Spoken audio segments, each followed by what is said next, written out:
में 24 घंटे के अंदर 2 बड़े सड़क हादसे। कुल्टी थाना अंतर्गत लच्छीपुर जीटी रोड निकट दुर्गापुर बराकर एक्सप्रेस बस ने एक बाइक सवार को टक्कर मार दी। इसके बाद बाइक सवार गंभीर रूप से जख्मी हो गया। घटनास्थल पर स्थानीय लोगों ने बस को घेर लिया और सड़क जाम कर दिया। इसके बाद तकरीबन 1 घंटे तक लगातार जीटी रोड पर लोगों ने हंगामा किया। मौके पर स्थानीय नियामतपुर पुलिस प्रशासन ने पहुंचकर घायल व्यक्ति को इलाज के लिए अस्पताल भेज दिया। घायल व्यक्ति बनपुर का बताया जा रहा है। स्थानीय लोगों ने इस तरह की घटना दोबारा न घटे इसके लिए प्रशासन से जरूरी नियम एवं रोड में बम्पर बैरियर लगाने का गुहार लगाया है। इसके बाद पुलिस प्रशासन ने बम्पर लगाने के कार्य का आरंभ करवा दिया है। वहीं स्थानीय नेता बच्चू राय ने कहा है कि लच्छीपुर जीटी रोड 4 मुंह वाला मार्ग है और यह मार्ग बहुत ही ज्यादा भीड़ भाड़ वाला क्षेत्र है। प्रशासन को बहुत पहले इस पर ध्यान देनी चाहिए थी। पूजा के समय यह मार्ग और भी ज्यादा भीड़ भाड़ वाला हो जाता है।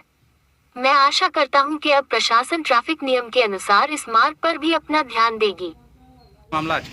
মামলা আছে যে সকাল 8টা সাড়ে 8টা 8:35 নাগাদ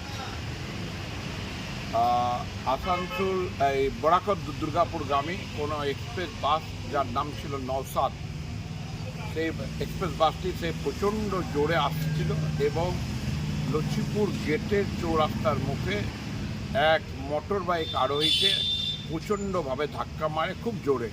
সে সেখানে যায় পড়ে এবং গুরুতর আহত অবস্থা হয়ে যায়। তার সাথে সাথে এখানকার স্থানীয় লোকরা সব বাসটিকে আটকে ওখানে আটকানোর ফলে ভিতর জাম পড়ে যায়।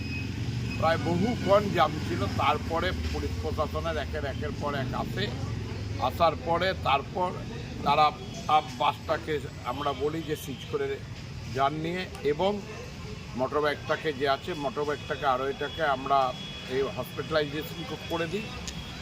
এবং সবথেকে দুঃখের ব্যাপার সেটা হচ্ছে ঘটনা ঘটার পর থেকে এত অ্যাম্বুলেন্স থেকে যারা এখানে স্থানীয় অ্যাম্বুলেন্সের ব্যবসা করে বা অ্যাম্বুলেন্স যাদের আছে তাদেরকে অনেককে ফোন করেছে, কেউ ফোনটা পর্যন্ত ওঠায়নি।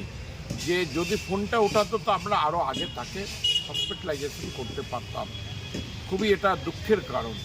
তবুও যাই হোক, পুলিশ প্রশাসনের গাড়ি এসেছে, ওই গাড়ির মধ্যেই আমরা আপনার ওই অসুস্থ অবস্থায় যে আছে, যে আহত অবস্থায় যে আছে তাকে উঠিয়ে বাদে আমরা হসপিটালাইজে আমাদের গভর্নমেন্ট হসপিটালে পাঠিয়ে দিই।